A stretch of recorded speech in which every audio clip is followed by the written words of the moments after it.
Hi there folks. In this video we're going to have a look at a rather unusual little 410 single shot shotgun, and the only thing that really makes it unusual is the very short barrel length. You can see that this is a really stubby little shotgun. This is an IGA hiker, or variously also known as a Boito hiker, and these are made in Brazil.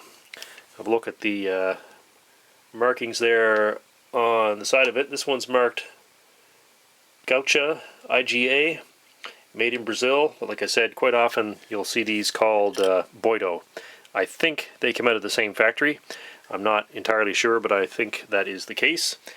And there's the markings on the side of it that say imported by Stoeger Industries of Canada. Serial number is on the bottom, and on the other side, we can get that without too much shine. You can see it says 410 gauge, which is not correct. 410 is a bore, but anyway, 410 3-inch chamber. So of course you can shoot all 2.5, 2-inch, and 3-inch 410 shells in this little gun. And it is marketed as a hiker's shotgun, so a compact gun that could be sort of strapped onto a backpack, I guess, is the theory. Now this is a very simple little shotgun. We've got a opening lever here in the bottom, which is squeezed, and you can break the gun open in the standard fashion that you would expect for most break action shotguns. You can see our locking lug underneath. This gun has an extractor, not an ejector, and it is I think it's pretty much a full choke. The choke that's in this barrel is rather unusual because the bore appears to have been bored straight through, and then the outside edge of the muzzle actually swaged down a little bit to affect a choke. We've got a fairly tall brass bead front sight, an abbreviated forend with a sling swivel, and there's a screw that holds the forend on, and a full-length buttstock, also with a sling swivel and a very plain plastic butt plate. The stock is some sort of, I would assume, tropical hardwood or another, which has been stained, I think. I think this is not really this dark a stock with the stain stripped off it. And as is expected, it has an external hammer, and has to be cocked, of course, for each shot. The hammer has a sort of a safety notch in it. You can see that the hammer will not move ahead enough to hit the firing pin unless the trigger is pulled. See, with the trigger pulled, the hammer will go all the way ahead and hit the firing pin. So this is basically the safe position with the hammer ahead like that. You could use this gun to go hunting with and keep a shell in the chamber with the breech closed, and the fact that it's not cocked basically acts as a safety. We've got ourselves a little stamped steel trigger guard. The whole gun is steel and wood, with the exception of the plastic butt plate, and it's a very plain design. Not terribly attractive lines to it. A little bit of a homely device. But of course, the thing that makes it the most interesting is the short little barrel. And get my tape measure here. We'll measure the barrel up. The barrel is it is actually 300 millimeters long, or 30 centimeters, which makes it just a hair, a bit less than a foot long. So it's actually about 11 3/4 inches long. So quite a short barrel for a 410. And of course, this is the factory length barrel. This has not been cut. This came out of the factory in this configuration. And the thing that makes it legal in Canada is the fact that the overall length of the shotgun is greater than the legally specified minimum. So if I can get this thing turned around here with the camera pointed at the tape measure, let's see if we can get that lined up. Well, I got the tape at the butt there, and basically we've got an overall length of about 28 1/4 inches or so. So the fact that the gun is over, I think it's 26 inches, makes it non-restricted. So you can buy this in Canada the same way you would buy any shotgun. One with a 30-inch barrel is legally treated no different than this. There is one kind of a weird thing in the law. You cannot take a long barrel and cut it below, I think it's 18.5 inches, or is it 18 inches, one or the other. You cannot take a shotgun barrel and cut it down to this length, but you can buy one that's been made by the factory in this length, even though it would end up being the same thing. So it's a bit of a strange thing in the law in Canada, but anyway, in the United States, I believe a gun like this would be considered probably in any other weapon, requiring a tax stamp. I think a $5 tax stamp for something like this. I could be wrong. I know my American friends will correct me if I'm wrong on that. But anyway, just a kind of an odd little shotgun. I picked this one up a few years ago secondhand, and I figured I'd do a video on it before I sell it, because I believe I'm going to get clear of this thing. It's not seen much use, and it has a couple of unusual qualities which make it perhaps not terribly useful. And those two qualities are, one is the point of impact of this shotgun.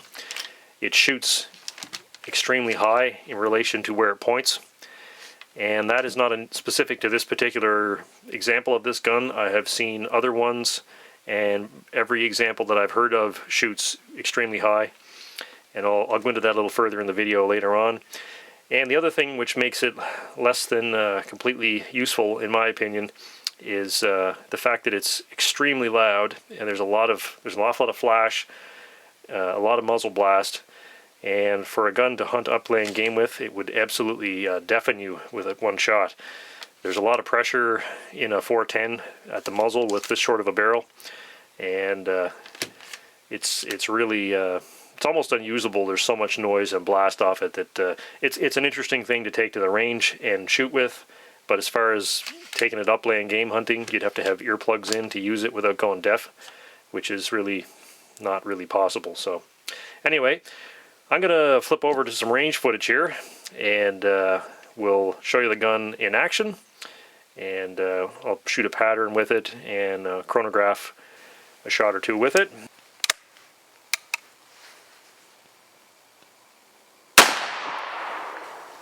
Just in case you wonder how much velocity loss there is from such a short barrel, we're going to try a shell over the chronograph, and since this is a shotgun, I don't want to rip my chronograph to pieces. I've got it set up behind this metal bench turned over here so I can shoot over the top of it and hopefully not hit anything important. So I'm back about 8 feet from the chronograph. We'll see how this goes.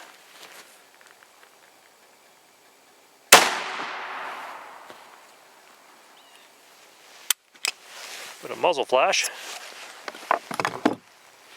Let's go see if we got a reading. And there we go. 1,027 feet per second. So there is a little bit of velocity loss compared to a longer barrel. And before I forget to mention it, I'll just show you the shells that I used for the velocity testing. These are some old Winchester compression formed AA hulls, 1/2 ounce of number 9s, and you can see the box label there. Okay, I'm back about 15 yards now, and I've got a clay target set up on the bank, and I'm going to aim right at it, and we'll see where the pattern lands in respect to the point of aim. You can see the shot impacted quite high above the target, even at this relatively close distance. And this is a problem that gets worse the further back you go. I'm going to try a pattern on this paper. I'm going to shoot from 10 yards away. The circle you see is 8 inches in diameter, and I'm going to be aiming directly for the center of that circle to see where the pattern lands.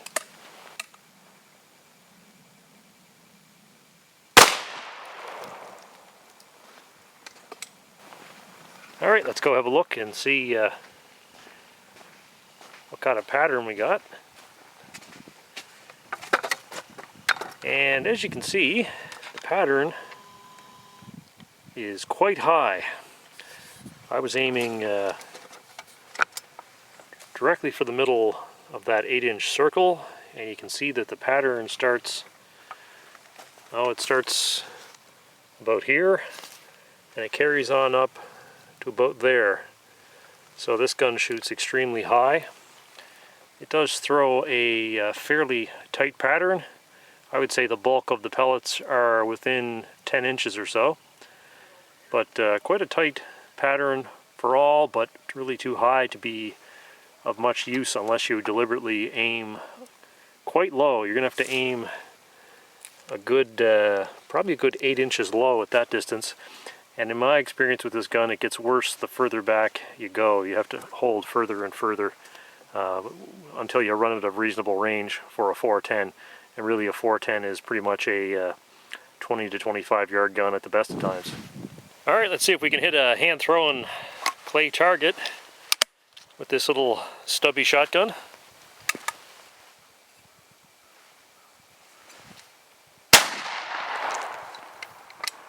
Got that one. I don't know if it was in frame or not. So let's try another one.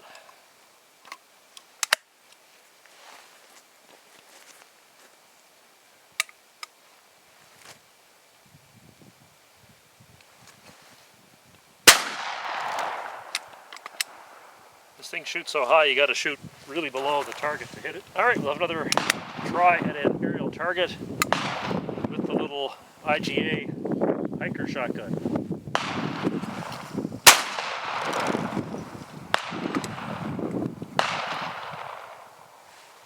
It will hit the target, but you have to aim considerably below it.